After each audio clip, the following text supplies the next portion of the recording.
Shalom, mon frère.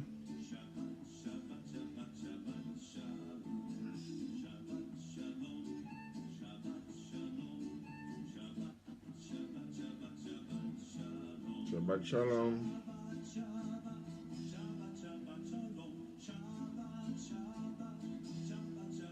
Shabbat Shalom.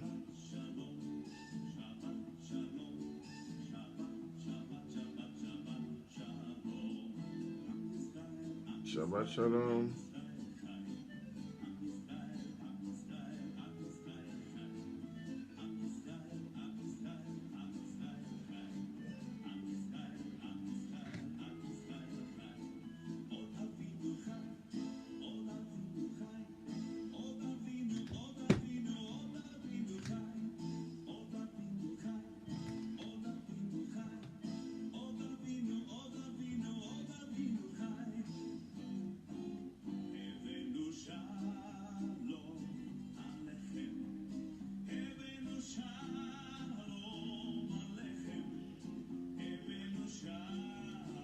Shabbat Shalom.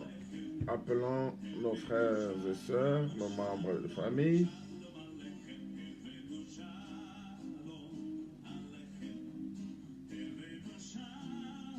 C'est le temps d'inviter maintenant tout le monde. Dites-leur que Shabbat Shalom est en direct. Shabbat Shalom, ma fille des Pelantres.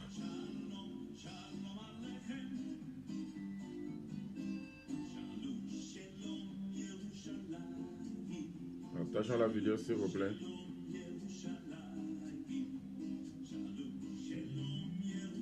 Shabbat Shalom, ma fille.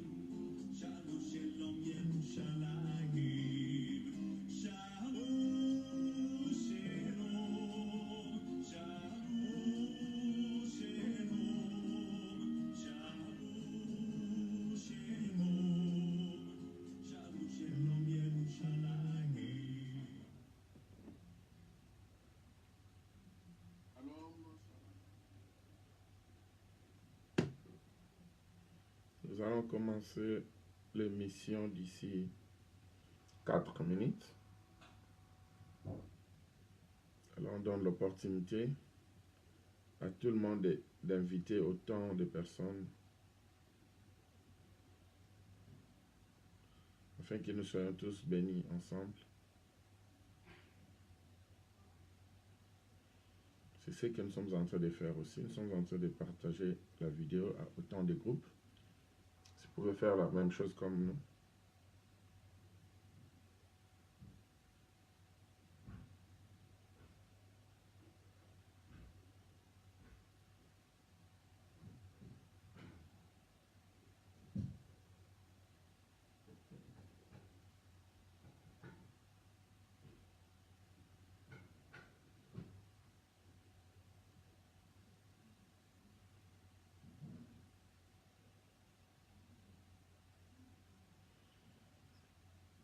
Ok. Partageons la vidéo s'il vous plaît.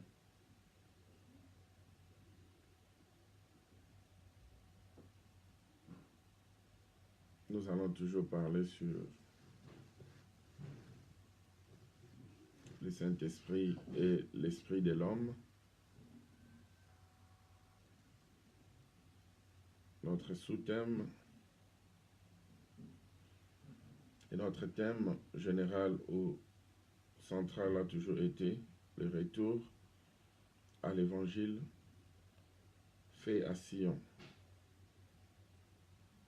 Alors, il y a de cela 5 semaines, nous sommes en train de parcourir ce sous-thème de le Saint-Esprit et l'Esprit de l'homme.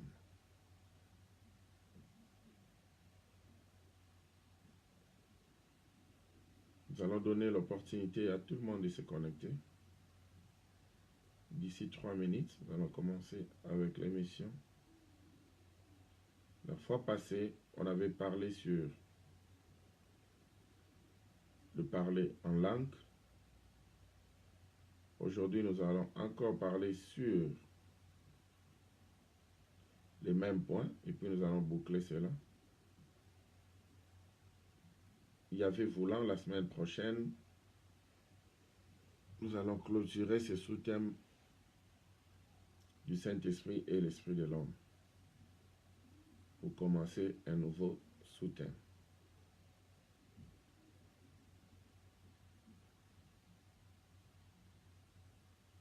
Alors, nous demandons à tout le monde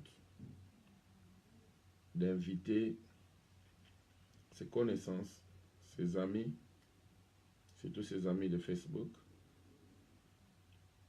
parce que c'est la moindre manière pour évangéliser vos frères et vos sœurs, pour leur propager la bonne nouvelle, c'est seulement de partager la vidéo, s'il vous plaît. En partageant la vidéo, vous allez aussi prêcher avec nous. Et vous aussi, vous serez utilisé comme canal pour propager la nouvelle. Et à la fin, nous serons tous bénis de la même chose. Parce que nous allons tous faire le même travail. Je suis en train de partager la vidéo. Shabbat Shalom, mon frère depuis Londres. Que l'Éternel vous bénisse davantage. C'est comme si on vous attendait. Partagez la vidéo s'il vous plaît. À autant de groupes. Merci beaucoup, c'est bon. Partageons la vidéo s'il vous plaît. Oui. Je disais tantôt, nous aussi nous sommes en train de partager la vidéo. Parce que là, dans moins de 2 minutes, nous allons commencer avec l'émission.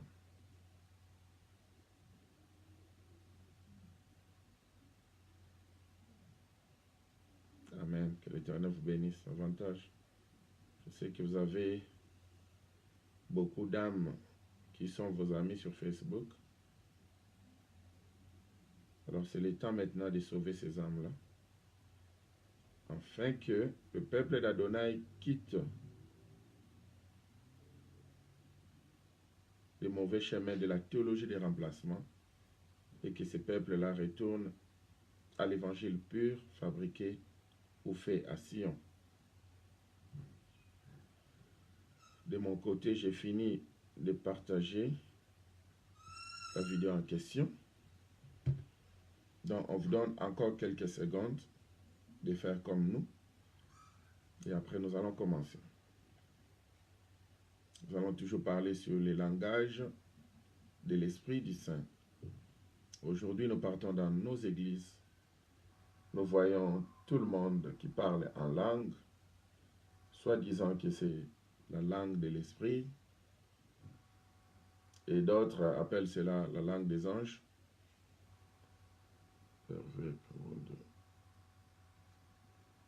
Ok. Shabbat Shalom. Les autres appellent cela la langue des anges. Or, la fois passée, on avait bien dit que ce n'était pas le cas parce que les hommes ont leur langage, les oiseaux ont leur langage, les animaux ont leur langage, les poissons ont leur langage.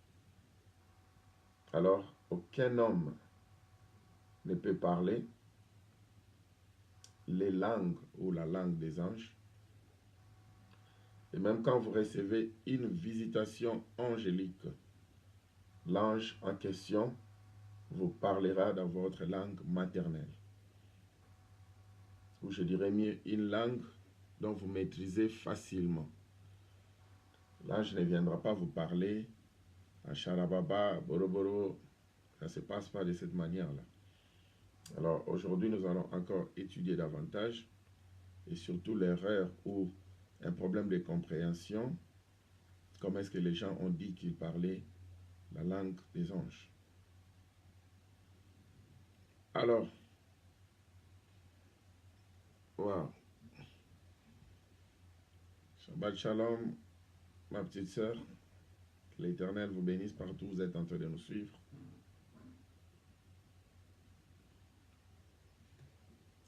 Shabbat Shalom, Shabbat Shalom. Nous allons commencer d'ici 30 secondes. D'ici 30 secondes, nous allons commencer. Alors, tout ce que nous pouvons vous dire, ceux qui sont déjà à bord de l'avion Jérémie 33.3, c'est notre avion, Jérémie 33. Nous allons prendre un vol retour de Rome jusqu'à Jérusalem. Parce que les Romains ont pris un vol aller de Jérusalem jusqu'à Rome. C'est là où ils sont allés détruire l'évangile. C'est là où ils ont apporté des hérésies. Ils ont apporté plusieurs erreurs. Alors gloire soit rendue à Yahvé, parce que nous allons prendre ensemble le vol retour afin de retourner à Jérusalem pour apprendre l'évangile fait à Sion. Alors, serrons nos ceintures, nous allons décoller. Prions. Adonai Elohim, le Tout-Puissant, Créateur de l'univers. Papa, merci pour ces moments. Qui suis-je sinon un simple canal, Père?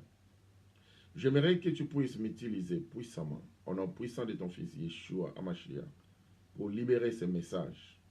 Seigneur, je te demande, afin que tu nous couvres, nous tous, Seigneur, enseignants et étudiants de Shabbat Shalom, par le sang précieux de l'agneau. Loin de nous, tous ceux qui ne confessent pas ton nom. L'esprit d'enseignant, l'esprit du Saint, apprends-nous la vérité. Nous voulons connaître la vérité afin que nous soyons des hommes affranchis. Dans le précieux nom de ton Fils, Yeshua HaMashiach, nous avons ainsi prié. Et nous disons tous Amen.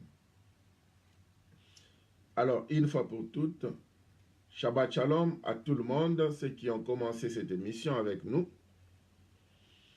Aujourd'hui, c'est samedi le 22 septembre 2018. Nous émettons en direct sur Facebook et nous émettons aussi sur Shabbat Shalom TV. Vous aurez la vidéo sur Shabbat Shalom TV en rediffusion quelques heures après cette émission. Nous sommes ici chaque samedi de 15h jusqu'à 16h15. Aujourd'hui, comme nous avons commencé à 15h22, donc j'ai dit nous allons commencer la prédication ou l'enseignement à 15h22, donc nous allons finir à 16h30, étant de donner l'opportunité à tout le monde de se joindre à nous. Je suis le pasteur David Mafuta de Mount Zion Ministry, c'est le nom de notre ministère. Et là, nous sommes sur Shabbat Shalom. Shabbat Shalom, c'est une école biblique par correspondance ou en ligne. Ceux qui veulent bien devenir étudiants de Shabbat Shalom, écrivez-nous par inbox. Nous allons vous donner les directives qu'il faut. Mais rassurez-vous que les inscriptions sont gratuites et tout est gratuit à Shabbat Shalom. Ce n'est pas l'évangile de la gratuité parce que nos étudiants, ils contribuent tantôt d'une manière ou d'une autre, selon que l'Esprit de l'Éternel met dans leur cœur. Donc nous sommes en train de vivre que des dons. Et nous ne demandons pas de frais de Minerval et autres. Alors, maintenant, nous allons sans plus tarder prendre nos Bibles. Nous commençons avec notre passage de base qui est Genèse chapitre 1, le verset 26 et 27. Genèse chapitre 1, 26 jusqu'à 27. Lisons la parole d'Adonai. Puis il avait dit, faisons l'homme à notre image, selon notre ressemblance, et qu'il domine sur les poissons de la mer, sur les oiseaux du ciel, sur le bétail, sur toute la terre, et sur tous les reptiles qui rampent sur la terre. Yahvé créa l'homme à son image. Il les créa à l'image d'Adonai. Il créa l'homme et la femme. Là, c'est notre passage de base parce que nous avons appris ici à plusieurs reprises que nous avons été créés selon l'image de Yahvé. Et on avait dit que ce qui faisait la différence entre un homme et un animal, c'était la partie qu'on appelait l'esprit, parce que l'animal a l'âme et le corps, mais n'a pas l'esprit. Mais l'homme, cependant, a l'esprit, l'âme et le corps. Donc la ressemblance de Yahvé, ce n'est pas le visage que nous portons, parce qu'il est esprit, il n'a pas ce visage, mais c'est plutôt son esprit. Alors on avait beaucoup parlé là-dessus, on ne va plus y retourner parce que nous sommes en train de continuer avec le message. Et entre autres des sous-thèmes, on a parlé, les points qu'on avait épinglés, la fois passée par exemple, c'était sur les langages ou le parler en langue, comme nous avons l'habitude de le dire. Alors s'il faudrait faire un petit récap avant de continuer, ça nous fera du bien. Et retenons ceci, ceux qui veulent mieux connaître la base de nos enseignements, ou qui veulent connaître davantage sur nos enseignements, nous allons vous recommander de retourner à la vidéo numéro 3 sur YouTube. Cherchez Shabbat Shalom David Mafuta, ou Shabbat Shalom Pasteur. Oui, c'est Shabbat Shalom David Mafuta sur YouTube. Et vous verrez toutes nos vidéos. Vous pouvez même parcourir nos vidéos sur Facebook. Commencez par la vidéo numéro 3. Jusqu'à aujourd'hui, nous sommes à la vidéo numéro 77 pour le français et 77 pour le belge. Alors, si vous voulez connaître davantage par rapport à ces sous-thèmes du Saint-Esprit et l'Esprit de l'homme, je pense qu'il faudrait commencer à partir de la vidéo numéro 71 ou 71 pour le belge. Oui, la fois passée, on avait parlé sur le parler en langue. Nous avons vu que dans nos églises, soi-disant évangéliques, les églises pentecôtes, ou pour ne pas citer toute une liste, il y a des gens qui parlent. Dès que nous arrivons dans ces assemblées-là, c'est d'abord le modérateur, quand il prend son micro, il commence à parler dans une langue que beaucoup ne maîtrisent pas. Si vous avez une idée, peut-être ce sont des bababara, shinderebere, babara, c'est des trucs pareils. Alors, un grand nombre, bizarrement, parle aussi en langue, comme le modérateur. Mais si vous posez la question à tous ces gens-là, de vous expliquer ce qu'ils sont en train de dire, en réalité, personne ne connaît ce qu'il dit. Donc, c'est comme un jeu de l'église. Dès que vous entrez, il faudrait prendre le jeu. Il faut parler tout le monde. Comme tout le monde, sans pour autant maîtriser ce qu'on est en train de dire. Et c'est devenu à l'accoutumée. À tel point qu'aujourd'hui, si vous ne parlez pas ces charabia bababa, on peut vous juger d'un païen. Normalement, un païen signifie un peuple non juif. Nous tous, même moi qui vous parle, je suis païen, parce que nous sommes peuple non juif. Un païen ne signifie pas que quelqu'un qui ne connaît pas Yeshua Mashiach. Un païen signifie celui qui n'est pas juif. Même si tu pries, même si tu connais Christ, mais si tu n'es pas juif, tu es un païen. Donc ce sont des erreurs d'interprétation et tout. Nous, le peuple païen, alors, nous avons cru que si quelqu'un ne parle pas en langue, donc il n'est pas du Seigneur. Et les termes que nous utilisons, c'est un païen. Pas tout le monde est païen, comme je vous ai expliqué. Si vous n'êtes pas juif, vous êtes païen. Non, c'est un païen, il ne connaît pas l'Éternel. Et voilà, il ne connaît même pas parler en langue. Ou bien il n'a jamais été baptisé par le Saint-Esprit, comme on dit. En réalité, c'est l'Esprit du Saint.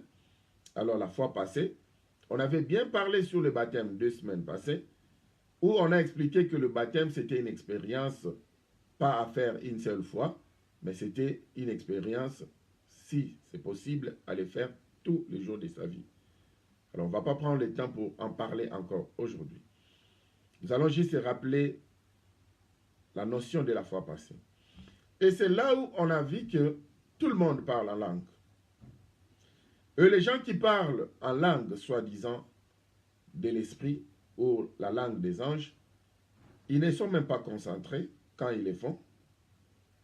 Ils les font, c'est comme si ce sont les ramassis. Quelqu'un qui parle en langue, en même temps, il fait autre chose, ou bien ses gestes disent autre chose, Vous voyez quelqu'un en train de parler en langue, en même temps, s'il te plaît, tu peux un peu arranger cette chaise-là. Le protocole vient ici. C'est le pasteur qui parle, tout le monde qui parle. Les gens se fixent aux yeux. C'est devenu plus comme le théâtre. Et il y a tellement les désordres dans nos assemblées, à tel point, je ne sais pas, avant d'avoir appris cette leçon, peut-être, vous croyez que c'était ça, c'était la vie chrétienne, et c'est comme ça compris. Mais après avoir reçu cette leçon, vous allez comprendre qu'une fois que vous repartez dans une assemblée où les gens se mettent à parler comme ça en désordre, ça va vous déranger et vous ne saurez quoi faire, vous serez déconcentré. Le mieux serait peut-être de conseiller votre pasteur de faire les choses comme l'ordre de l'esprit le demande. Et on avait vu la fois passée que ces gens-là qui parlent en langue et ils n'ont pas d'interprétation, comme 1 Corinthiens chapitre 14, vous avez dit la fois passée, le mieux serait à ces gens-là de se taire. Parce que nous avons plusieurs langages issus sur la terre des hommes, mais toutes ces langues ont des significations. Il n'y a aucune langue qui soit sans explication ou sans compréhension. Quand vous parlez à lingala, les gens vous comprennent. Quand vous parlez en français, en chinois, en anglais, il y a des gens qui vous comprennent. Mais quand vous parlez personne ne vous comprend. Personne ne vous comprend. Et si cela c'est vrai, ça vient de l'esprit, alors en ce moment-là, vous êtes en train de parler, vous êtes en train de dire des mystères de l'esprit. Ça sera seulement un exercice pour votre esprit, la croissance de votre esprit, l'endurance de votre esprit. Mais cependant, quand nous sommes dans un culte où il y a des gens, si vous faites cela, ça devient un dérangement. C'est pourquoi l'apôtre préférerait que tout le monde, si c'était possible, que tout le monde prophétise. Parce qu'en prophétisant, on donne des messages qui sont clairs avec des langues intelligibles. Mais si vous parlez en ce sont des messages qui ne sont pas clairs. C'est juste pour vous édifier vous-même, édifier votre propre esprit. Mais si l'Éternel vous avait donné ces dons de diversité, de parler de diversité de langues, alors vous serez aussi capable d'interpréter cela. Si vous n'êtes pas capable, selon 1 Corinthiens chapitre 14, demandez à l'Esprit du Saint de vous donner l'interprétation. Parce que ça va arranger à toute une assemblée que vous donniez un seul message dans une langue que tout le monde comprend, que de dire 1000 mots dans le charababa. Et il a dit, ça sera même avantageux si seulement dans une assemblée 2 ou 3 pouvaient le faire à tour de rôle. Et à tout moment qu'il parle en langue, il faudrait qu'il y ait des explications. Dans les cas échéants, s'il n'y a pas d'explication, il faudrait que ces gens-là se taisent. Et même le thème de 1 Corinthiens chapitre 14, c'est l'ordre dans l'Église. Pourquoi? Parce que l'Église des Corinthiens, c'est ce que nous sommes en train de vivre aujourd'hui. Quand l'apôtre est allé le visiter, il a remarqué qu'il y avait les désordres dans l'Église, il y avait le marché dans l'Église. Se parler en langue là apporte la vie du marché dans l'Église. Vous savez, quand vous partez au marché, vous n'allez pas vous retrouver. Par exemple, moi, je vous disais la fois passée, je n'aime pas aller au marché. Si je pars au marché, c'est pour faire moins d'une heure du temps et je pars avec précision. Je sais ce que je suis en train d'acheter. Dès que j'arrive au marché, je prends ce que j'ai besoin. Une heure du temps, je suis partant. Parce que tout le monde parle, tout le monde crie, c'est vraiment les désordres. Alors, cet esprit du marché, c'est ce qui est venu maintenant à l'église. Effectivement, parce que ces gens-là sont des marchands. Comme ils sont des marchands, ils ne peuvent pas bien fonctionner hors l'esprit du marché. Il faudrait vraiment amener les marchés dans l'église. Parce que dans les marchés, on peut vous poignarder, personne ne va se rendre compte. On ne verra que du sang, mais qui vous a poignardé tellement qu'il y a le fou. Il y a marché et marché, ne vous en faites pas. Peut-être ici en Europe, nous avons des marchés où il y a un peu d'espace Mais dans nos pays en Afrique et puis en Asie, quand on dit que vous êtes dans un marché, c'est vraiment un marché. Parfois, c'est difficile même de poser son pied. Parce qu'il y a du monde. Alors, c'est cet esprit-là que le faux serviteur d'Adonai, que la théologie des remplacements a amené dans nos assemblées. Alors là, nous sommes en train de continuer. Nous allons mettre un peu de clou concernant ce qu'on a parlé la fois passée. Mais jusque là, on a déjà commencé le message du jour. Vous voyez cet esprit-là. Les gens ont apporté le marché à l'église. De la même manière, quand vous avez vu Yeshua Hamashiach, le Christ, venir chasser le marchand à l'église, parce que ces gens-là, ils marchandaient, ils faisaient des échanges et tout dans la maison de l'Éternel. Ils faisaient le business dans la maison de l'Éternel. Il n'a pas aimé cela. Il a dit, ma maison, n'avez-vous pas appris qu'il est écrit, ma maison sera la maison de prière. Et vous faites de cette maison une maison de marchands, un marché. C'est ce qui se passe aujourd'hui. Et la clé que ces gens-là utilisent pour apporter le marché dans nos églises, c'est au travers le parler en langue. Alors, dès qu'ils commencent à parler en langue, pendant qu'ils vont créer tout un désordre, il y a maintenant des messages, des incantations qui sortiront de l'assemblée.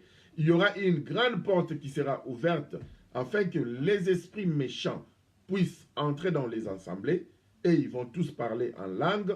Alors l'esprit du marchand prend la place et le voleur qui ne vient que pour tuer, voler, dérober et autres, il commence à faire son action.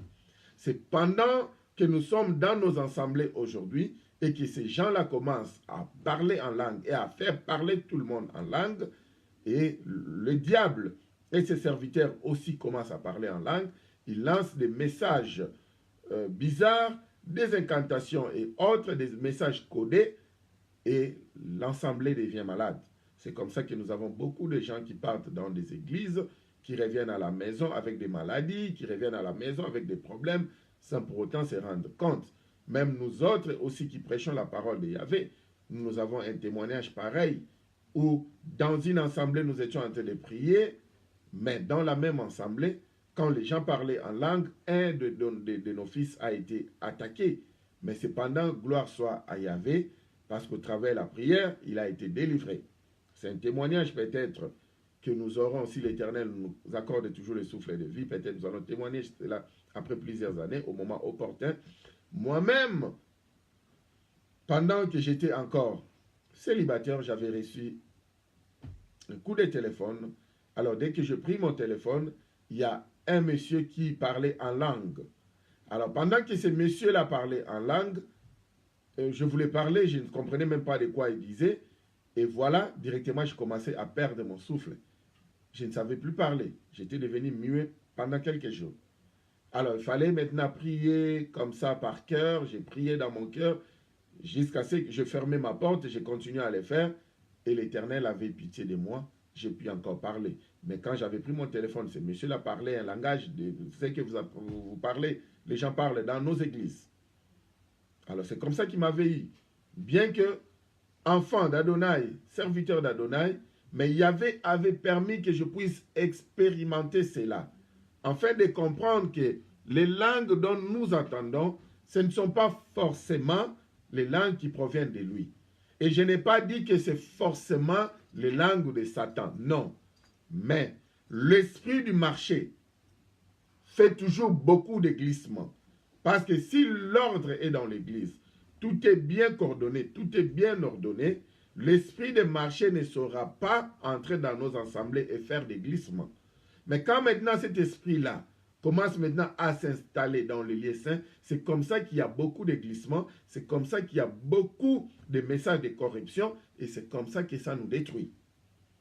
Et bizarrement, comme on l'avait dit la fois passée, vous serez surpris que même le pasteur qui se tient debout pour prêcher, il y a des fois, pour rien, comme ça, il s'arrête, au lieu de continuer à parler dans la langue où il prêchait, il commence à parler des histoires que vous n'arrivez même pas à comprendre. Et puis vous dit après, non, l'onction est tellement forte, je ne sais pas si vous allez saisir ces messages. Ça, c'est n'importe quoi. Il sait ce qu'il est en train de faire. Quand il est en train de mettre ces pauses-là, quand il est en train de parler en langue, soit disant que c'est l'Esprit de l'Éternel qui travaille, il connaît qu'est-ce qu'il est en train de libérer? Il est en train de faire beaucoup de glissements au travers de sa bouche, sans pour autant que personne ne se rende compte. Est-ce que pensez-vous ou pensons-nous de la manière dont nous sommes en train d'enseigner tout de suite là? Est-ce que nous le faisons charnellement? Je ne pense pas. C'est l'Esprit de l'Éternel qui nous utilise pour libérer le message. Mais cependant, comme son esprit est soumis au prophète, nous soumettons cet esprit, nous contrôlons cet esprit de la manière dont nous allons libérer un message en français du début jusqu'à la fin. Nous avons aussi peut-être des sensations ou, comme on dit, nous sentons aussi son onction, mais cela ne nous donne pas des excuses pour commencer à non, non, non, non, non. Nous allons parler du début jusqu'à la fin à un langage intelligible, un langage que tout le monde va comprendre. De A jusqu'à Z, on peut vous répéter que le pasteur avait dit A, B, C. Ce n'est pas que le pasteur avait dit A et puis rabara, chérebroba, et puis C. On n'a même pas compris c'est rabarabara, qu'est-ce qu'il avait dit. Vous voyez? Alors, si ça arrivait que le pasteur ou le frère introduisait un langage ou une langue inconnue, il faudrait que ces messieurs-là nous donnent les explications.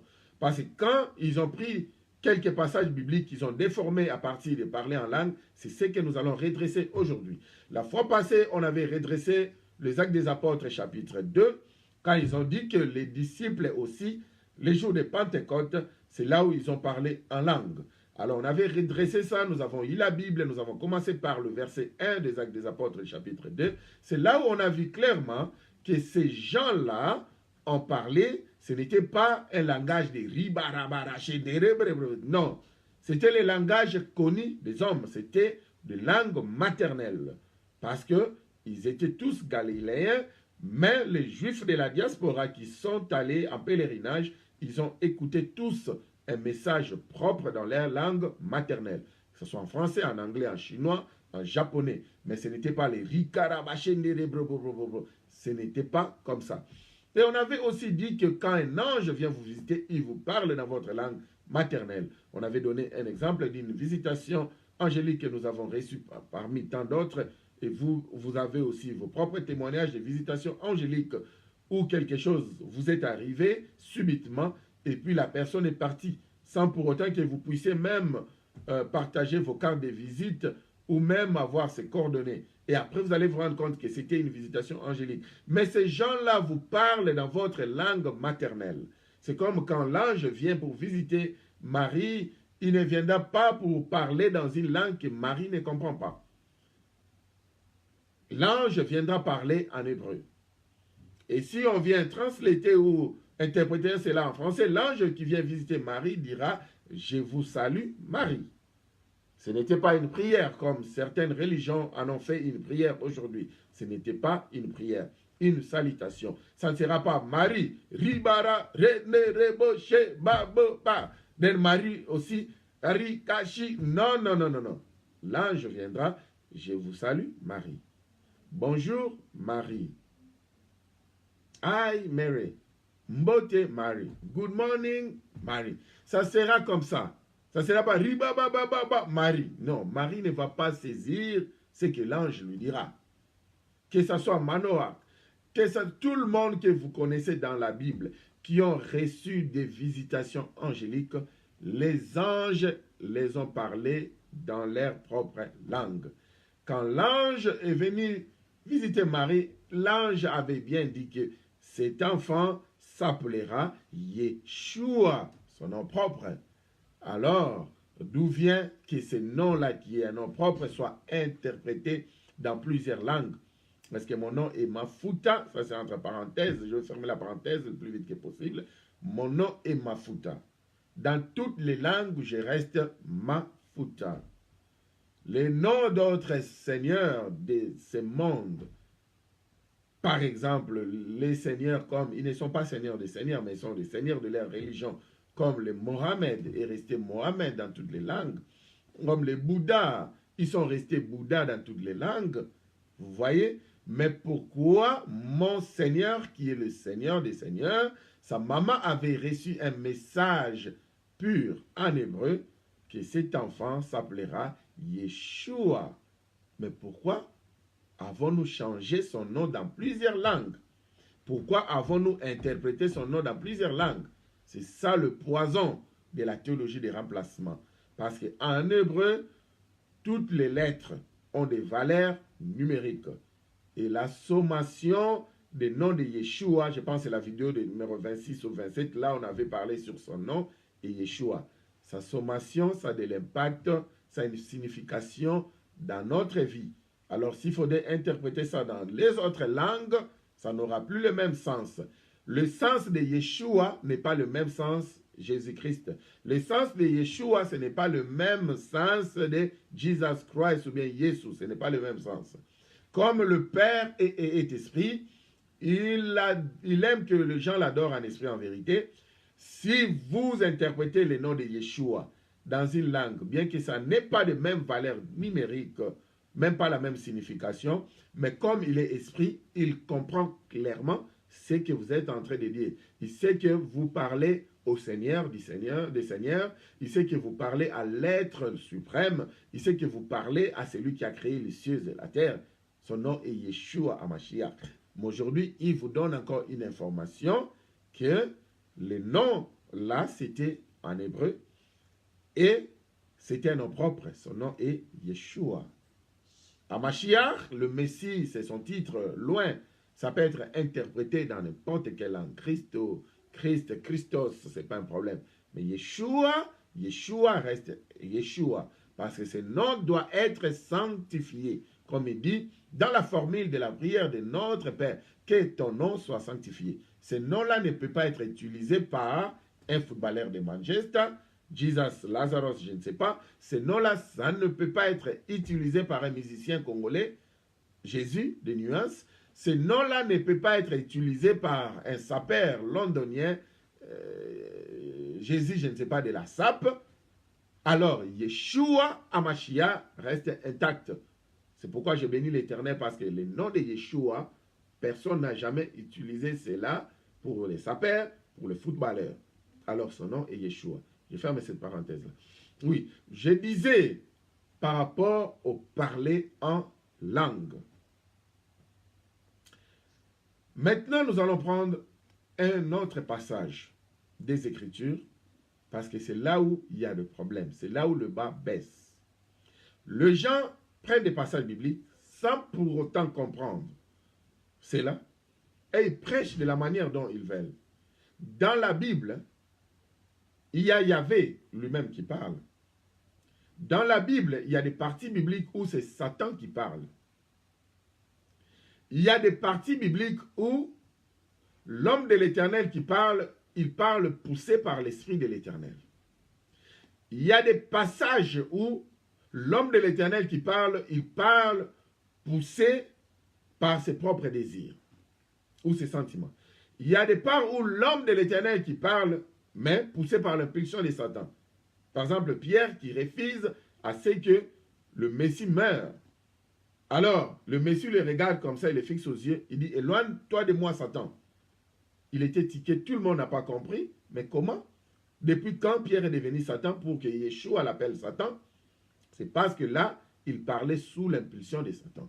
Verrez David, il y a des fois qu'il parle, il reconnaît que la droite de l'Éternel, qui signifie sa main d'autorité, son pouvoir, sa seigneurie, tout ça, il reconnaît parfois que la droite de l'Éternel ne change jamais. Mais c'est même David, parfois, quand il a des difficultés, traverse des moments difficiles, il commence à faire des statements pour dire que, Seigneur, c'est que j'ai pu reconnaître que ta main droite a changé.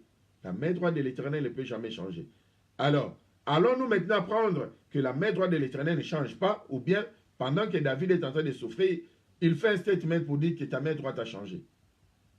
Et c'est comme ça que les gens récitent des passages bibliques sans pourtant même savoir si c'est l'Éternel qui avait parlé, ou c'est le diable qui avait parlé, ou c'est l'homme qui avait parlé. Vous verrez, comme on avait dit la fois passée, quelqu'un comme David a fait plusieurs expériences. Entre autres, parmi ces expériences, il a remarqué, durant sa vie, il n'avait jamais vu un juste abandonné, ni son enfant mendier du pain. C'était son expérience. Ce n'était pas que c'est comme ça que ça va se passer pour tout le monde. Mais pourquoi c'était passé comme ça chez lui? Parce que lui était un travailleur. il travaillait. Dans sa culture, tout le monde travaillait. Chez les Hébreux, on ne blague pas.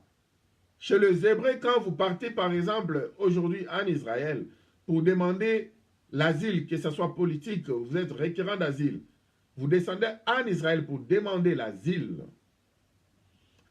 ce qu'ils vont faire, ils ne vont pas donner un service de social pour que ces services-là commencent à prendre soin de vous. Non, ça ce n'est pas de leur niveau.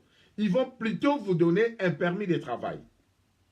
Tout requérant d'asile en Israël, même s'ils n'ont pas encore accepté ton asile, même s'ils ne t'ont pas encore donné le statut de réfugié, dès que tu es requérant d'asile, la première des choses qu'on te donne, c'est le permis de travail. Parce que ils savent que Yahvé nous a créés pour cultiver la terre. Il nous avait créés, comme on a dit dans Genèse chapitre 1, le verset 26-27, on a vu, il avait créé l'homme à son image.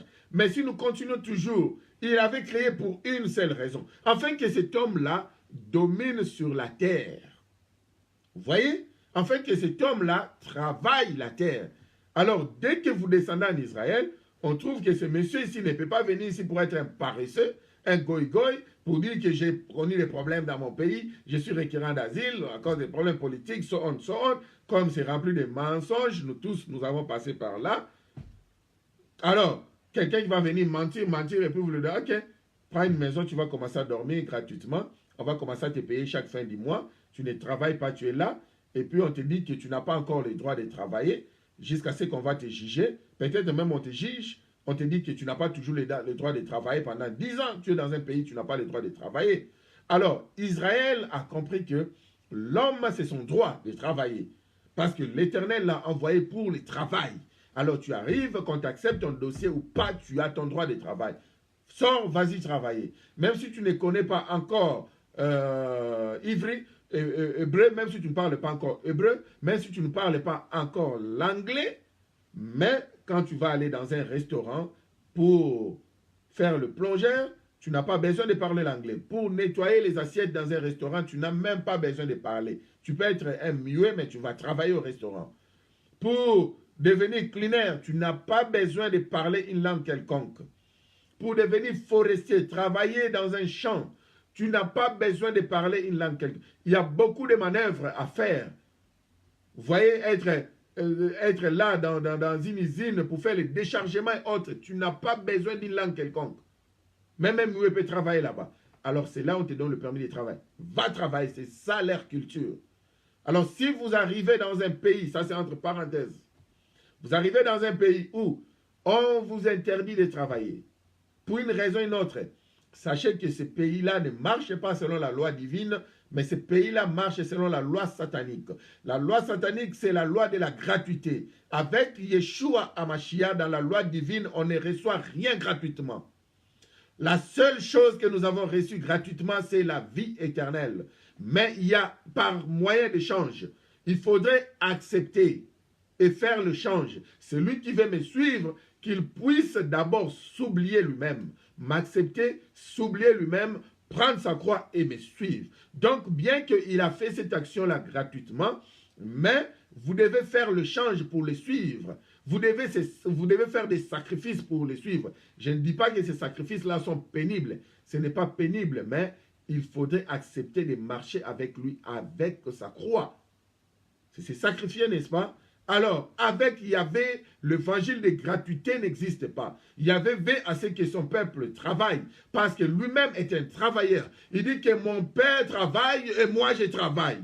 Vous voyez, il dit que la journée a 24 heures du temps, 12 heures du temps pendant qu'il fait jour, il faudrait que je travaille, parce que mon père continue toujours de travailler.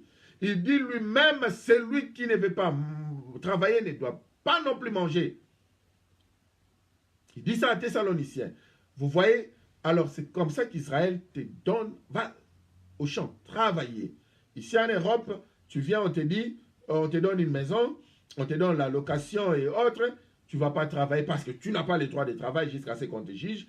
Et parfois, ils vont te bander comme ça dans un coin pendant 10 ans parce qu'on ne t'a pas encore donné le papier. Tu restes comme ça sans travail. Et quand tu pars travailler, on t'attrape, on dit que tu as enfreint la loi, il faudrait que tu fasses la prison. Et ceux qui ne connaissent pas Yahvé, ils vous diront qu'il est vrai, tu as marché contre la loi de la France, tu as marché contre la loi parce que tu es sans papier, tu es allé travailler. Alors, allons-nous marcher concernant la loi divine ou la loi de la France ou la loi de l'Angleterre? Parce que la loi divine veut que l'homme travaille la terre. Alors, tu arrives dans un pays, on te dit que tu ne vas pas travailler. On veut l'évangile de gratuité, tu vas t'asseoir, on va te donner les allocations. C'est pourquoi ceux qui vivent des allocations ne peuvent jamais progresser dans leur vie. Aujourd'hui, si vous aviez l'habitude de s'asseoir pour vivre dans les allocations, je vous dis, je suis en train de vous épingler derrière. Mettez-vous debout, dites que c'est fini l'évangile de la gratuité. Il faut que je parte travailler et au travers de la sueur de mon front, je vais soutenir l'œuvre de l'Éternel, je vais payer mes dîmes, mes offrandes et l'Éternel vous bénira et vous bénira davantage. Ne vous asseyez pas, l'évangile de la gratuité, je n'ai pas reçu le permis de travail. Non, ça c'est satanique. C'est pourquoi dans les mêmes gouvernements, aujourd'hui, on commence à accepter le mariage des gays, des lesbiennes, on commence à accepter même les petits-enfants de 5 ans, 10 ans, que ces enfants-là puissent expérimenter la vie sexuelle, tout ça. Et vous allez me dire que tout pouvoir vient de Yahvé. Oui, tout pouvoir vient de Yahvé, toute autorité vient de Yahvé, mais la manière de gouverner, la manière de voter les lois ne sont pas forcément de Yahvé. Parce qu'il y a des hommes qui détruisent. Et quand Yahvé t'a mis en place et que tu commences à gouverner autrement que sa volonté divine, en ces moments-là, bien que c'est lui qui t'avait mis, mais il va te vomir, il va te haïr, il va changer sa décision. Alors quitte maintenant aux hommes de se tenir pour chasser tous ces aventuriers-là. Nous devons restaurer le royaume de l'Éternel ici sur la terre, un royaume de justice. Il faudrait que les justes prennent même nos gouvernements. Sinon, ça sera le chaos. Alors, je ferme cette parenthèse-là. C'est comme ça que David, je reviens, David dans sa culture, tout le monde travaillait. Jusqu'aujourd'hui dans sa culture, tout le monde travaille. C'était difficile pour lui de voir un juste abandonné et son enfant mendier du pain parce que son papa était toujours là. Leur père était toujours là pour leur apporter la sécurité sociale, pour leur apporter la nourriture, pour leur apporter tout ce qu'il faut. Comme un bon papa. Alors c'est comme ça que Yeshua aussi dira, si vous, mauvais que vous êtes, mais vous savez donner des bonnes histoires, des bonnes choses à vos enfants, à combien plus le Père céleste, le Père d'amour. Donc un bon papa ne peut pas voir ses enfants souffrir. S'il faudrait qu'ils partent même balayer à la place publique, il le fera parce que ses enfants ne souffriront jamais. Alors, nous maintenant, nous allons ramasser des passages bibliques comme ça, un statement de quelqu'un qui connaît ce qu'il dit. Et voilà, David a dit, j'étais jeune, je n'ai jamais vu un fils d'Adonai abandonné. Ça c'est vrai, Adonai n'abandonne pas son fils. Ni son enfant mendier du pain. C'est faux. Parce que toi, papa, si tu ne travailles pas, ton enfant va mendier du pain. Là, ça n'a rien à voir avec la Bible. Tu ne travailles pas, ton enfant va mendier son pain. Alors, comme nous avons ces problèmes-là d'interpréter la Bible, ça part dans beaucoup de domaines dans nos vies et nous n'arrivons même pas à interpréter le passage biblique où il y a des promesses qui ne parlent que du Messie, il y a des promesses qui ne parlent que d'Israël, il y a des promesses qui ne parlent que de tout disciple de Yeshua, que vous soyez juif d'Israël, que vous soyez païen, que vous soyez, pour ne pas citer une liste, mais ce sont vos promesses. Alors c'est comme ça que les gens vont prier Psaume chapitre 2, Seigneur, tu m'as dit, demande-moi, je te donnerai les nations. Non, le Psaume chapitre 2 ne te concerne pas, ça ne me concerne pas. Ça concerne le Messie.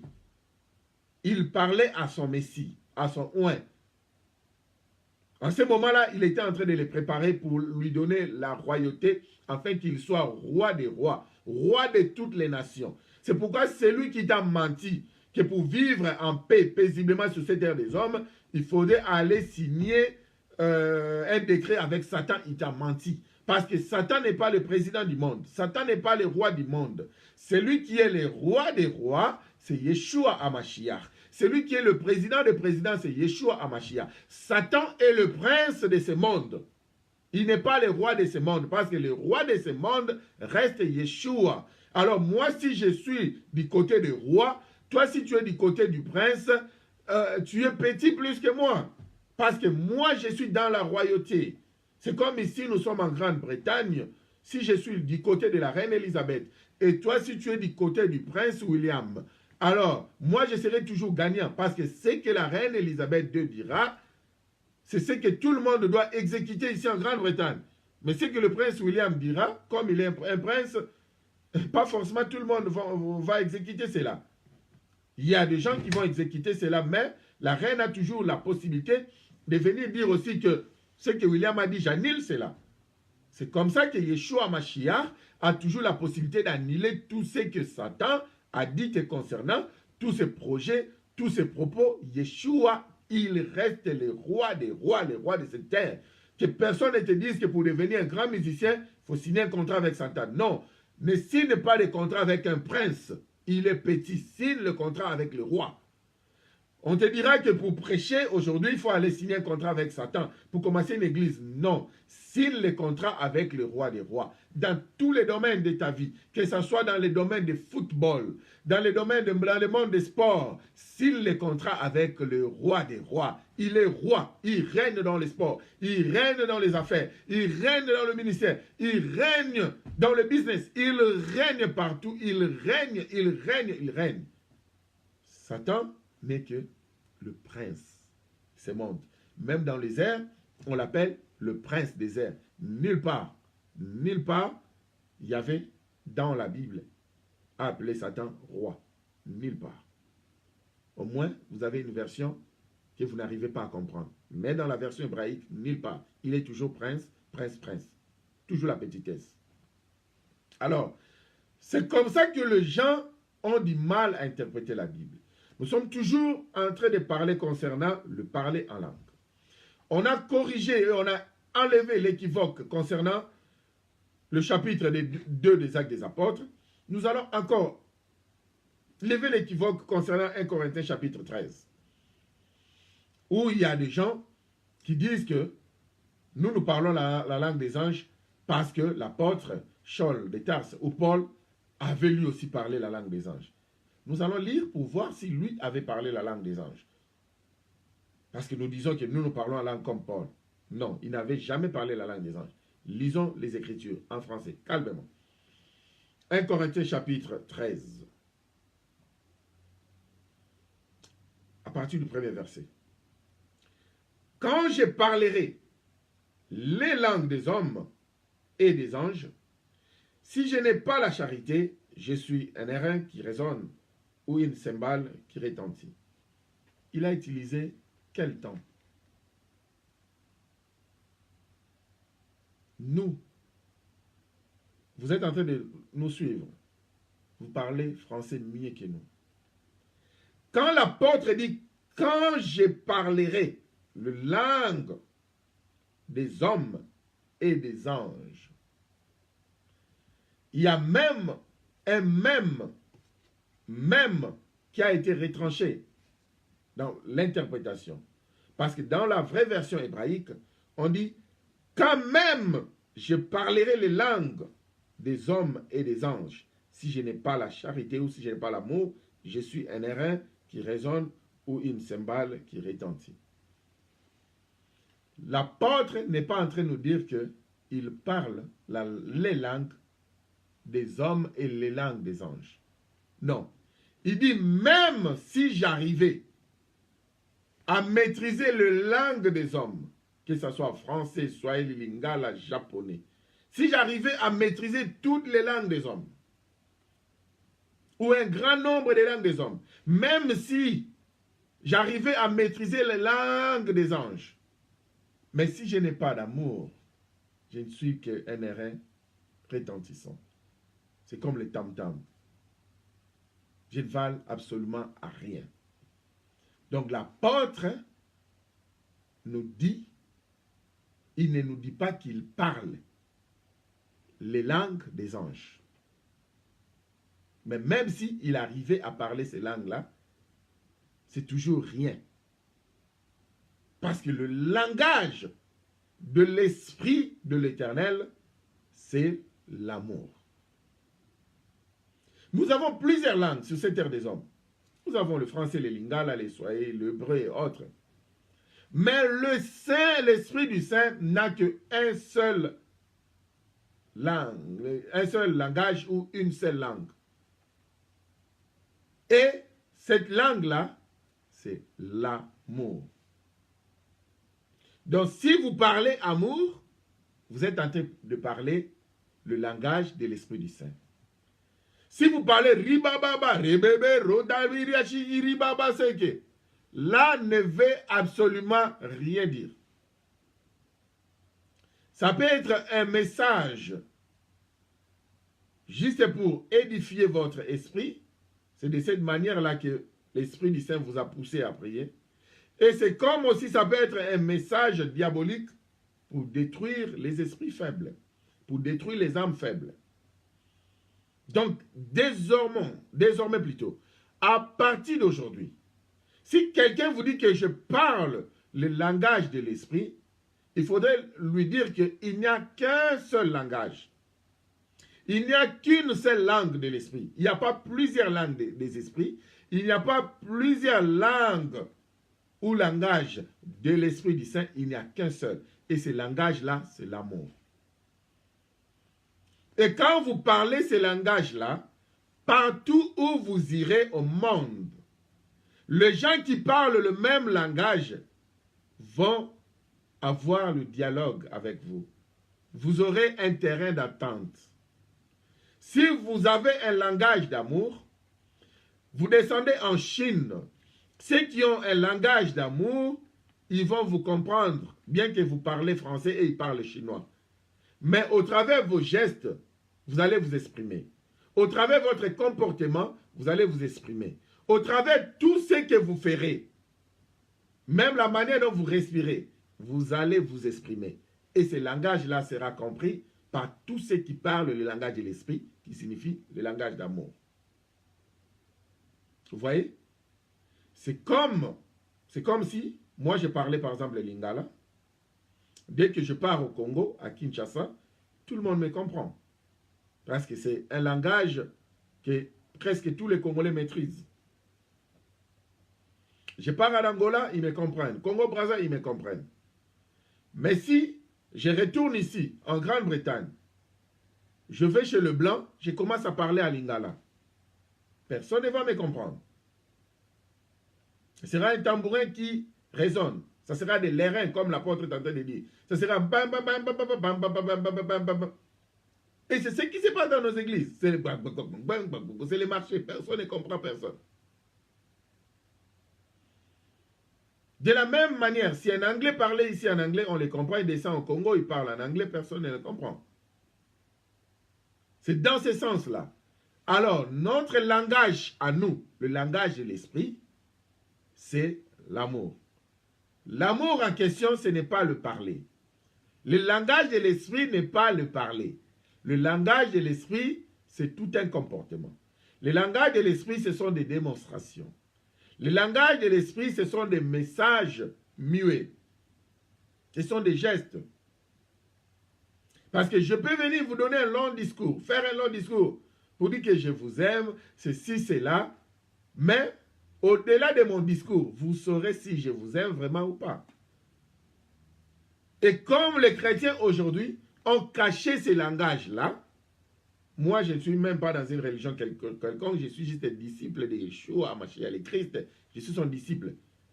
Je ne suis pas catholique, je ne suis pas protestant, je suis le disciple de Yeshua. Parce que ces problèmes de religion, ça crée beaucoup de problèmes. Les gens sont en train de s'entretuer à cause de la religion. Pourquoi moi je ne suis pas un religieux? Je suis juste un disciple de Christ. Vous voyez? Et mon langage de l'esprit, c'est l'amour. Et un amour sans intérêt. Peu importe que vous soyez bouddhiste, vous soyez, je ne sais pas, musulman, je vous aime comme Christ m'a aimé.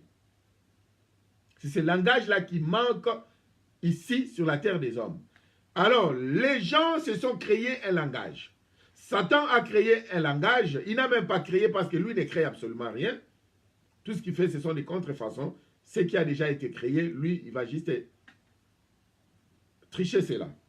Alors, il est venu maintenant comme il sait que il y a des fois, l'Esprit du Saint donne à ce que nous prononcions des mystères dont nous ne maîtrisons pas, mais juste pour édifier notre esprit. Et il nous recommande de faire cela si nous sommes seuls. Par exemple, quand je suis ici avec ma femme et mes enfants, quand il m'arrive à parler du mystère de l'esprit dont peut-être je n'ai pas encore reçu l'interprétation, je le fais seul dans ma chambre. Mais quand nous sommes en train de prier avec ma femme et mes enfants, je prie dans la langue maternelle, afin que tout le monde comprenne ce que je suis en train de dire. Alors, Satan maintenant a fait croire aux gens dans les églises des commerçants que le langage de l'Esprit du Saint, c'est mais le vrai langage de l'amour, ça n'existe pas là-bas. Or, le langage doit être un langage d'amour. Mais là-bas, le langage de l'Esprit qui est l'amour, ça n'existe pas, mais ce sont des croque-jambes. Des gens qui vous parlent. Quand une dame vient avec les clés de contact et autres, celle-là, elle roule avec une grosse bagnole devant, comme on les appelle, gros poissons. Les gros poissons venaient à l'assemblée. Il faut qu'elle se mette devant. La place d'honneur, la place VIP. Vous imaginez dans les églises, il y a maintenant des places VIP? Mettez là, la place VIP. Un monsieur qui arrive avec des babouches, un monsieur qui est sale parce qu'il n'a pas pris bain pendant quelques jours, il n'a pas mangé, il est tellement fatigué. Non, le monsieur là, il faut l'éviter. Il faut le mettre au fin fond et puis il faut vraiment les contrôler. À tel point qu'il ne peut même pas prier parce qu'il sent que l'entourage est contre lui. Et il sent que tout le monde se méfie de lui. Il ne peut même pas prier. Il devient distrait. Parce qu'on les regarde, les autres ferment les nez, en train de prier. Ils sont à côté. Tout ça. Vous voyez? Il n'y a pas le langage de l'esprit. C'est autre langage. L'esprit du marché. Tout le monde tourne en rond. Mais l'autre là qui regarde, oh, l'ennemi juré est entré dans l'église. Regarde la manière comme en train de regarder avec un mauvais œil. Et puis tout le monde qui entre à l'église, wow, ces gens-là, ils sont baptisés par l'Esprit du Saint. Ils parlent en langue des anges, en langue de l'Esprit. Non, le vrai langage, c'est l'amour. Et cet amour-là, ça ne se prononce même pas, mais ça se vit. Ça, c'est vie. Et quand ils vont mettre le désordre, c'est comme s'il y a un feu qui entre dans la salle, les gens crient, ça devient la brutalité et autres. C'est là où ils ont donné des termes. Ils ont dit que l'onction est forte dans la salle. C'est d'abord quoi l'onction? Aujourd'hui, on ne peut pas prendre le temps pour parler de l'onction parce qu'il ne nous reste que 18 minutes. Mais c'est quoi l'onction? L'onction, c'est... Non, non, non, non, non, c'est pas ça. Quelqu'un qui prie, vous sentez... Mais non, il n'est pas loin de se battre. La personne n'est pas loin de se battre. Une fois, j'étais allé au Congo. Alors, je ne sais pas par quelle erreur, ils m'ont juste mis là, ils ont dit que c'était la place d'honneur, comme ils ont l'habitude de le faire. Le pasteur est d'abord venu en retard. Quand il restait quelques minutes avant la prédication, c'est là où il entrait. Ils ont d'abord coupé, ils ont mis un chant particulier pour le pasteur, pour faire son entrée. Alors quand il est entré, il commençait directement. Ok, nous tous, nous allons prier maintenant en langue. Mais je ne sais pas si c'était une malchance pour moi. Il y a un frère qui était très élancé, avec de mains Goliath. Il était derrière moi. Ce frère-là, je ne sais pas s'il avait des mains électriques ou bien électroniques. Et si ses mains étaient amplifiées, je ne sais pas. Il parle dans des langues bizarres. Et en même temps, quand il est en train d'acclamer, parce qu'il parle, et tous parlent en langue, et puis sont en train d'acclamer en même temps, avec ses mains électroniques amplifiées. Mais c'était désolé. Je vous dis que quand je suis sorti, j'avais tellement mal à la tête. J'ai cherché des aspirines. Il était derrière moi. Feu, feu, feu. Les gens criaient. Je ne me retrouvais pas. Je ne savais même pas prier. C'est là où Seigneur, Seigneur, ta grâce, Seigneur, aide-moi, Seigneur, ta grâce, parce que j'étais déconcentré. C'est comme ça que vous verrez, dans nos pays, les gens sont en train de prier du 1er au 30, mais rien ne se passe. Parce que de la manière dont ils sont dirigés, il y a le désordre, c'est l'esprit du marché. L'Éternel dit dans Jacques, vous demandez, mais vous ne recevez pas. Pourquoi? Parce que vous ne savez pas demander, ou bien parce que vos intentions sont mauvaises. Alors, dans nos églises, aujourd'hui, de la manière dont nous prions, c'est hors la manière dont un homme doit prier. Il faudrait prier, être bien concentré pour prier. C'est pourquoi dans la formule de notre Père, on dit, pour prier, il faudrait d'abord entrer dans sa chambre puis fermer la chambre. Et c'est quand Yeshua a donné cette formule, il ne savait pas qu'il y aura des sans domicile. Il savait qu'il y aura des sans domicile, des gens qui n'auront pas de chambre. Et il savait qu'il y aura des gens qui, dans une famille de 20 personnes, il n'y a que 3 chambres à partager. Alors comment tu vas entrer dans ta chambre? Parce que ce n'est pas ta chambre, c'est une chambre commune. Il ne parlait pas d'une pièce appelée chambre. Il parlait d'entrer en soi-même et puis se fermer. Ça signifie être concentré avant de commencer la prière. Ça peut être en route, ça peut être dans la forêt, mais entre dans ta chambre. Entre toi-même, concentre-toi, commence à prier.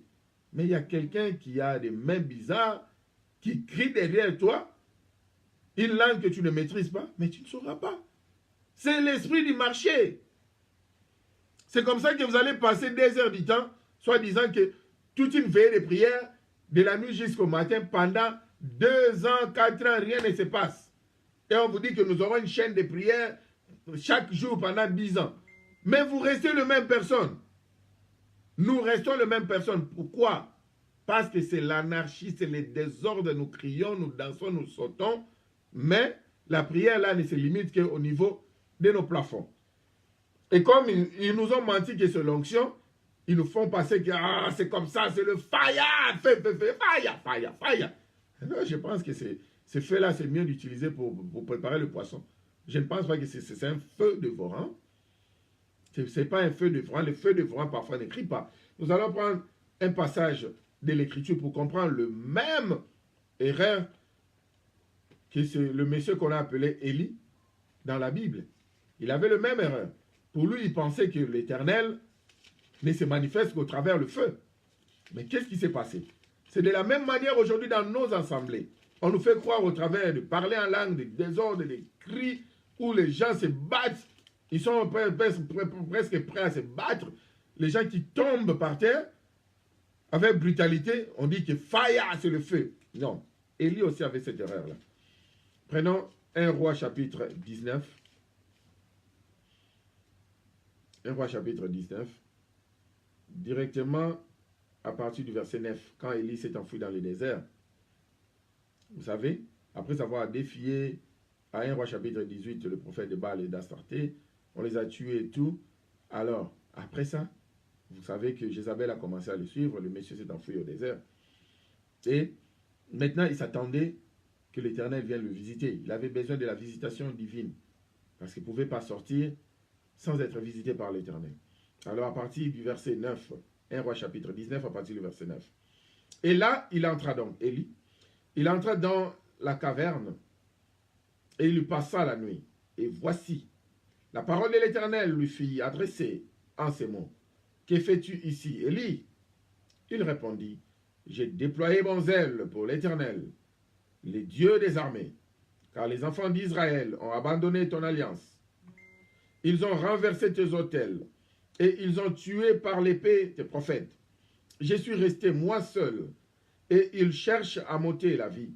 L'Éternel dit, sors et tiens-toi dans la montagne devant l'Éternel. Et voici l'Éternel passa. Et devant l'Éternel, il y eut un vent fort et violent qui déchirait les montagnes et brisait les rochers. Comme dans nos assemblées aujourd'hui. Il y a des voix qui déchirent les montagnes, qui brisent les rochers. Les gens parlent, ça crie le vent, ça bouscule partout. Qui déchirent les montagnes et brisaient les rochers. L'Éternel n'était pas dans le vent. Dans ces vents-là, dans ces mouvements-là, l'Éternel n'était pas là. Alors, et après le vent, ce fut un tremblement de terre. L'Éternel n'était pas dans le tremblement de terre non plus. Et après le tremblement de terre, un feu. L'Éternel n'était pas dans le feu. Fire, fire, fire, brrr, fire, monte, fire, feu. L'Éternel n'est pas toujours là, mon frère. il n'était pas toujours là. Il n'était pas dans le tremblement de terre. Après le tremblement de terre, un feu. L'Éternel n'était pas dans le feu. Et après le feu, un murmure doux et léger. Quand Élie l'entendit, il s'enveloppa le visage de son manteau. Il sortit et s'étint à l'entrée de la caverne. Et voici une voix fit entendre ces paroles. Que fais-tu ici, Élie? Il répondit, j'ai déployé mon zèle. Vous voyez, seulement quand il y a eu maintenant le calme, la concentration, une vie de consécration, une vie de concentration, dans le calme, l'Éternel s'est fait voir à Élie. Dans le vent, boum, boum, boum, boum, l'Éternel n'était pas. Il y a eu des tremblements, boum, boum, boum, boum, boum, l'Éternel n'était pas là. Il y a eu des feux, boum, boum, boum, l'Éternel n'était pas là. Alors aujourd'hui, on nous fait croire dans nos assemblées qu'il y a des tremblements de terre, il y a du vent, il y a le feu, les gens se... Quand le vent commence dans nos assemblées, c'est là où vous voyez les gens être projetés. C'est le vent. Quand il y a un vent impétueux qui entre dans nos assemblées, de la manière dont les gens se projettent avec le chaise. Nous avons assisté dans des campagnes d'évangélisation où le prophète est entré, et le soi-disant prophète est entré, dès qu'il a pris le micro, il y a l'onction dans la salle, il y a eu un vent impétueux, il y a eu des gens par terre, même les chaises ont commencé à s'envoler. Et quand il dit que c'est le fire, vous sentez que les gens commencent à brûler. Le feu, fire, manteau. C'est ce que nous voyons dans nos assemblées, n'est-ce pas? Et si nous comprenons tout ça, l'Éternel n'est pas là. Ce ne sont que le marchand, l'esprit du marché. C'est les gens-là qui vous crient, vous voyez les gens par terre, le pied en l'air, il n'y a plus même de pudeur dans la maison de l'Éternel. Alors, comme ils savent qu'ils vont faire des actions qui vont même faire perdre la pudeur des mamans, il y a les églises même qui ont acheté leurs propres pagnes. Ils ont des propres pagnes, ils ont des propres robes. Quand la dame va tomber ses pieds en l'air, ils viennent directement avec le pagne pour couvrir. Donc, en avance, ils savent qu'ils vont apporter un vent étranger. Comme ils vont apporter un vent étranger pendant leur réunion, ils ont déjà acheté, ils ont pris déjà des dispositions de panne. Quand la dame là va tomber le pied en l'air, position qui va déranger tout le monde, il faudrait maintenant la couvrir. Mais avant de la couvrir, les autres ont déjà tout vu. C'est comme l'ambulance vient toujours en retard, n'est-ce pas? Les policiers viennent toujours en retard. Dans nos assemblées, le panne là vient toujours en retard. La dame, son corps est déjà dehors. C'est là où on vient maintenant le couvrir. Dans nos assemblées, une assemblée où on adore l'Éternel. Une assemblée où il y a la paix de l'Éternel. Une assemblée où c'est l'Esprit de l'Éternel qui agit. Mais c'est plus que maintenant des actions pornographiques qu'on commence à voir. Les corps des gens dehors, des trucs pareils. Vous voyez que c'est les seins de la dame dehors parce qu'elle a culbuté des côtés. Il faudrait maintenant venir la couvrir.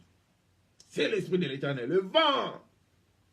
C'est le fire. Les gens crient, ils montent, ils parlent la langue. Mais sachez que dans toutes ces choses-là, l'Éternel n'est pas dedans. Et je dis que forcément, ça ne se passe de cette manière-là, non?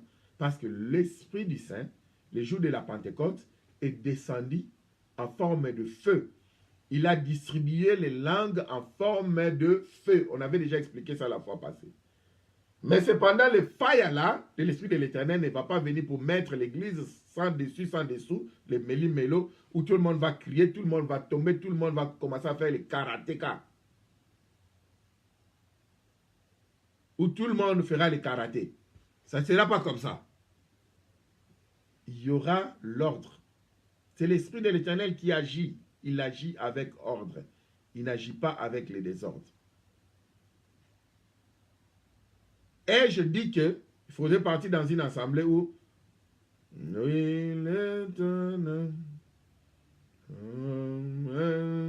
avant même que vous arrivez au milieu du culte, vous commencez à dormir. C'est ce que moi j'ai dit. C'est pas ce que je dis. Jadis, je connais, j'ai parti dans une assemblée quand j'étais enfant. Avant même d'arriver au milieu, je dormais. Parce que tout s'est passé.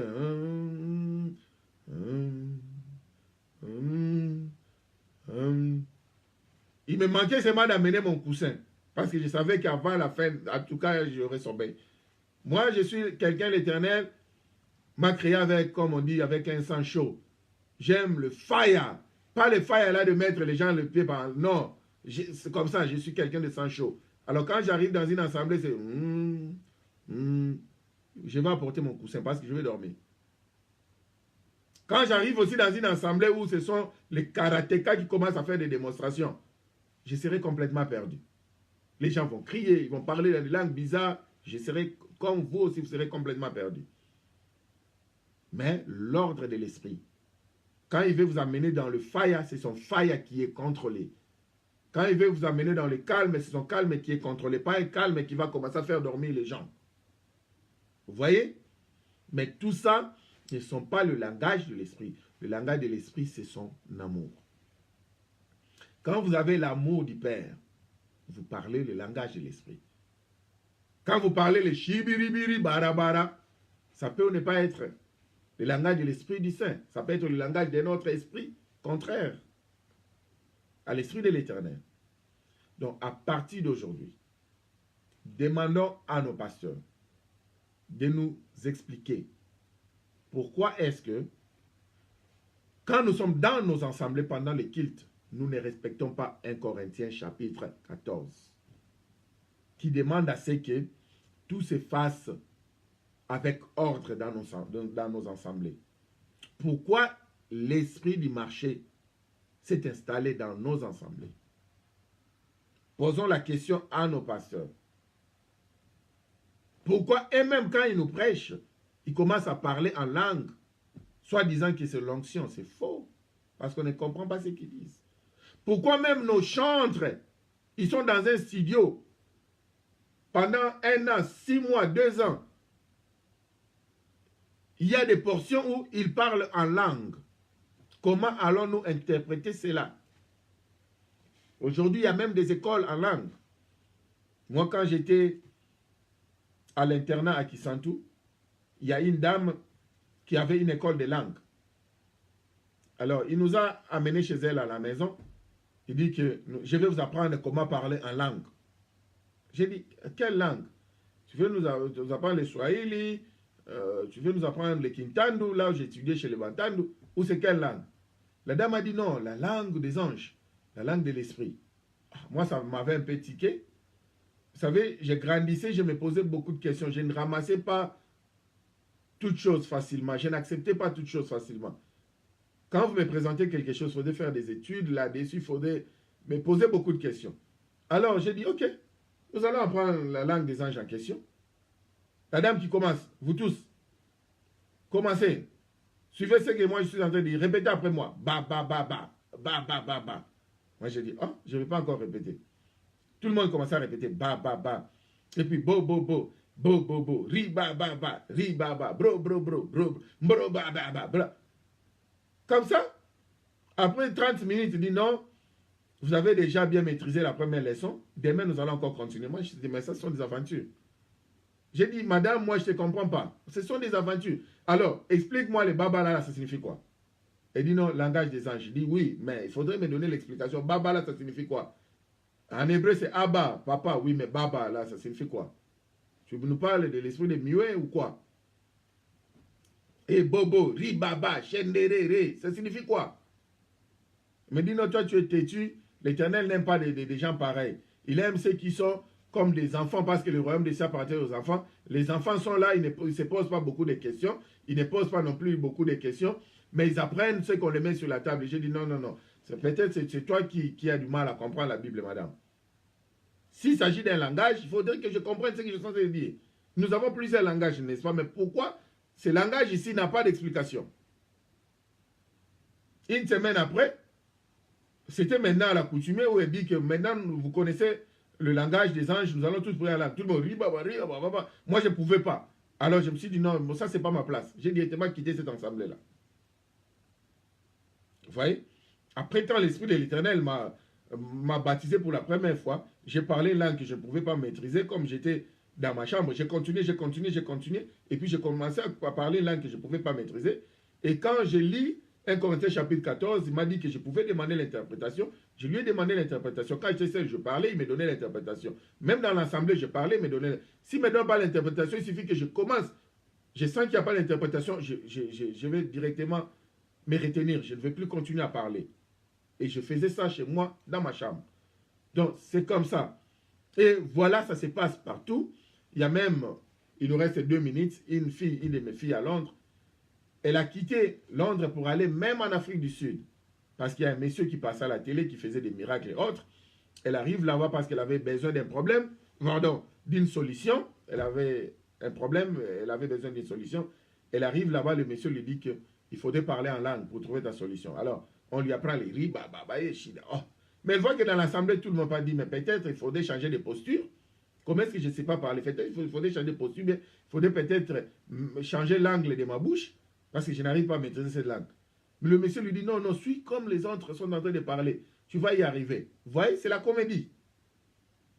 La dame est revenue ici à Londres, elle n'avait jamais trouvé solution. Parce que sa solution était dans les parler en langue. Et le parole qu'on la faisait répéter, riba, riba, baba. Mais riba là peut-être c'est un sorcier, riba là peut-être c'est un magicien, peut-être même je ne sais pas, une divination satanique. Et c'est comme ça qu'il y a des gens qui s'assoient dans leur maison, ils commencent même à interpréter leur pasteur qui parle à l'église. C'est quoi là, riboroboro? Posez la question à votre pasteur. Alors, pour éviter cela, partons là où il y a l'ordre dans l'église. Si c'est l'esprit du marché, partons voir le pasteur. Expliquons au pasteur. S'il ne veut pas comprendre, essayons de partager certains contacts comme notre émission Shabbat Shalom. Il y a aussi d'autres pasteurs dont l'Éternel utilise qui comprennent certaines choses mieux que nous. Mettez vos pasteurs en contact avec ce groupe-là. Comme ça, nous allons essayer de dialoguer ensemble. Nous allons parcourir la Bible pour qu'ils nous expliquent les parlants en langue dans l'ex-assemblée, comment est-ce qu'ils comprennent cela et qu'ils s'appuient dans la Bible. Mais s'il veut parler que le jour des Pentecôtes, c'était les langues maternelles que les gens parlaient. S'il veut parler que Paul parle la langue des anges à 1 Corinthiens 13, non. Même si je parlerai, il ne parlait pas la langue des anges. Même si j'arrivais à parler la langue des anges, si nous voulons changer le français. C'est ce qu'il avait dit. Alors, à partir d'aujourd'hui, retenons et saisissons que le langage de l'esprit, c'est son amour. Et c'est pourquoi il dit que vous allez juger et vous allez connaître le mien au travers leur amour. Donc, il n'a pas dit qu'au travers les Shindarabara, que vous saurez que le monsieur-là a mon esprit. Mais au travers l'amour, vous connaîtrez que ce monsieur-là a mon esprit ou bien n'a pas mon esprit. Vous voyez, le pasteur qui parle le Shindaraba a des grosses véhicules chez lui à la maison. Les diacres n'ont absolument rien, même pas une paire de chaussures. Le pasteur assistant n'arrive même pas à se marier. Mais une église de 10 000 membres, une église où le pasteur est soi-disant millionnaire, mais ses assistants ne peuvent même pas se marier. Ils ne peuvent même pas s'acheter une voiture. Et lui qui est serviteur d'Adonai, il ne peut même pas partager ses voitures avec ses assistants. Il en a 12, il en a 20. L'assistant n'a absolument rien. Vous voyez? Et puis, évitez le message de la gratuité. N'allons pas dans une assemblée où tout le monde parle dans des langues bizarres et puis on vous fait sortir l'argent dans la poche. C'est satanique. Vous voyez? L'Éternel n'aime pas la gratuité. L'Éternel nous a donné la terre pour cultiver la terre, pour travailler la terre. Évitez les allocations. Commençons à travailler. Si vous êtes incapable de travailler pour une raison ou une autre, vous pouvez vivre des allocations en attendant, afin que vous ayez votre position et commencer le travail, ce n'est pas un problème. Vous avez une disabilité, vous pouvez vivre des allocations en attendant, ce n'est pas un problème. Même si vous n'avez pas de pieds, vous pouvez travailler avec votre main, vous pouvez devenir couturier, couturière. Mais faisons de notre mieux, si c'est possible, d'éviter les allocations, parce que ça freine la vie. Évitez la gratuité. Avec l'Éternel, c'est la multiplication. Nous connaissons la formule de la multiplication. Tout nombre multiplié par 0, la réponse est 0. Si vous n'avez rien dans votre poche, vous multipliez ces rien-là par 1000, la réponse sera 0. Alors si vous venez dans votre assemblée, on vous dit faites sortir vos poches. Et puis faites sortir vos poches, vous n'avez pas d'argent, ça signifie que vous avez 0. Et puis après une prière en langue, Commencez à vérifier vos poches. Vous vérifiez, l'argent que vous trouvez là-bas ne vient pas d'Adonai. Ça vient de Satan. Il a traversé cela. Il y a eu un glissement au travers de parler en langue. Les esprits mauvais sont venus. Ils ont déposé quelque chose. Mais sinon, si c'était l'Éternel, il allait venir dans votre poche. Il trouve que vous avez 0. Il ne fait rien hors ses lois et hors ses principes. C'est une loi, c'est un principe. Tout nombre multiplié par 0 est égal à 0. Comme il vient trouver 0 dans votre poche, vous sortirez avec 0. Si vous venez avec votre téléphone qui a 0 francs d'unité et qu'on prie pour vous, vous avez 10 $, sachez que cela ne vient pas de l'Éternel. Et si vous utilisez ces unités, vous avez fait l'échange avec votre âme. Vous avez fait l'échange avec vos membres de famille. Vous avez fait l'échange avec vos siens. Ne soyez pas surpris. Vous verrez votre enfant perdre la communication. Quelqu'un mourir chez vous en famille parce que vous avez fait l'échange de la communication. Vous avez donné des unités gratuites qui représentent la communication. Votre parler et la communication, vous avez perdu cela, ou bien quelqu'un de votre famille perdra sa communication. C'est comme ça qu'on vous fait le change. Ça n'existe pas. 0 unité, vous n'allez pas appeler. Vous voyez, je ne peux pas m'asseoir maintenant. Je dis que je vais sortir pour conduire ma voiture. Je ne mets pas le carburant. Et puis je laisse la voiture comme ça sans carburant. Je touche la voiture. Amen. Et puis à le carburant, je commence à conduire. Non. Yahvé n'aime pas ça. Yahvé va me permettre d'aller travailler, prendre 10 livres sterling, aller acheter un peu de carburant, mettre dans ma voiture et conduire. C'est ça l'évangile. La gratuité, cet évangile-là, les pétés, comme les lingalaphones disent, ce n'est pas de Yahvé. Yahvé, c'est que nous travaillons et nous travaillons ensemble avec lui pour la réussite. Alors, nous sommes arrivés à la fin de ce sous-thème concernant l'Esprit du Saint et l'Esprit de l'homme. Alors, si vous vous êtes senti dérangé ou si on vous a lésé d'une manière ou d'une autre, nous vous demandons pardon. Mais ce pardon, ce n'est pas parce que c'est juste parce que nous sommes aussi humains.